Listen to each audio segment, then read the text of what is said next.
watch it regardless.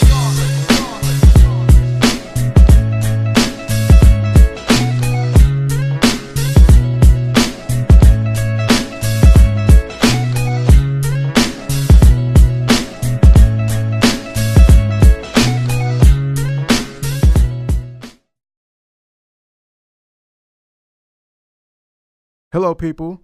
My name is Azariah Terrell, and I would like to welcome you to the Chaplain's Table.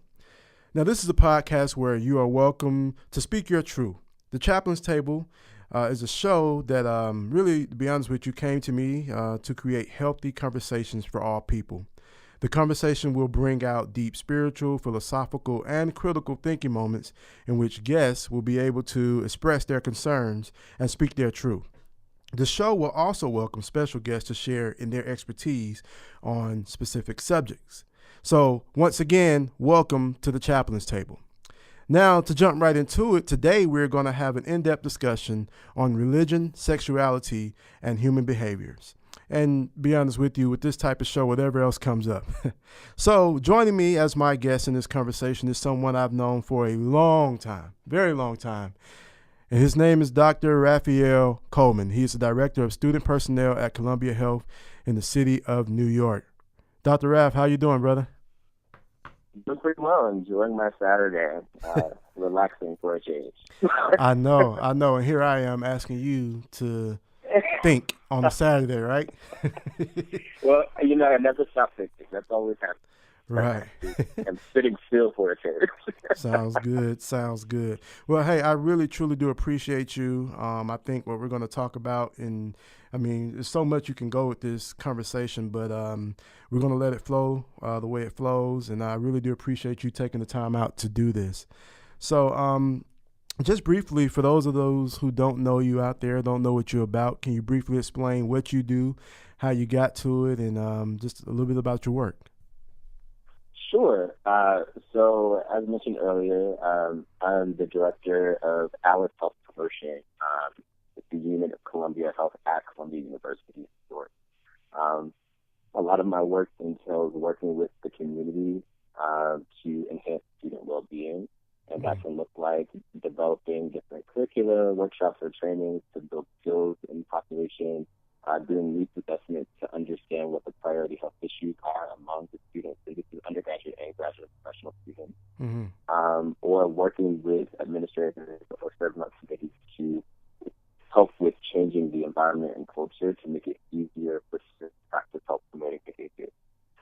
In addition to that, I conduct research on a few different things. First, around areas of research, evaluation, and assessment, trying to think of more critical ways to collect information about humans and human behavior to ensure that we're being inclusive in our research and assessment approaches to be able to inform practice, to develop more equity-minded and inclusive practices. And usually those practices for me are steeped in health promotion, so really developing equity-minded interventions for students, reaching those students from historically minoritized groups on campus, so like Black students who are identified, students who are international students, or first-gen students, so students who don't historically access our resources.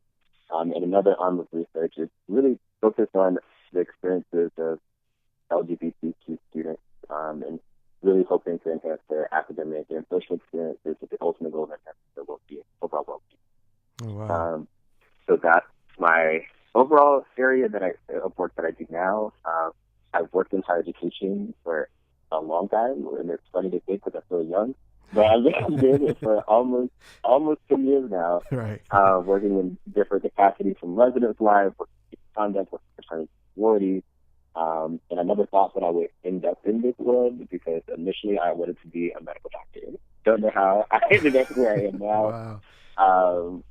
But after going through college and some of my professional experiences, I really found a knack for doing that research on the population level to try to inform practices that can really improve human well-being, and it's just been rewarding. And the journey has lots of twists and turns. I don't want to dig too much into that because I might go off topic. But hey, I am where I am, right. And I do enjoy it. Wow. Hey, well, it's funny that you say you are where you are. I mean, I think the way life has a way of putting you right where you need to be and helping those who need to be helped. So, appreciate your work and sharing that, man. Now, so I'm gonna jump right into it real briefly. You talked about, talking about minority students or international students. One of the things I read in your bio, and I'll just kind of read it somewhat verbatim, it states that your work involves disrupting systems that negatively impact like minority students or international students in an effort to co-create environments that affirm students in all of their identities. When you talk about those systems, what type of systems are you speaking of? Just as a whole, or family system, religious systems, all of them, So specifically for me, when I say systems, I'm specifically thinking about oppressive systems, or systems that disadvantage or put students from historically minoritized identity groups at a disadvantage of being academically or socially successful in university spaces or in higher education. A lot of folks tend to really focus on individuals. So usually if you look at some of the older literature that talks about the experience of Black men or Black women or people who have not historically had access to higher education, they usually talk about them from a deficit perspective. Like they're not ready, they weren't prepared, without actually interrogating the system, whether they're their educational systems, whether it's their familial context, whether it's religion, all of the social systems that people have been exposed to throughout their life, and those systems that are perpetuated within the university context that continue to exclude people. A lot of my work is about interrogating those systems. It's like, yes, there's some intrinsic things that people have and come with as they enter these spaces, but if we don't, put us in there as administrators or as educators to interrogate how we might be perpetuating this idea of disadvantaging or oppressing people from these identity groups, then we're colluding with those systems.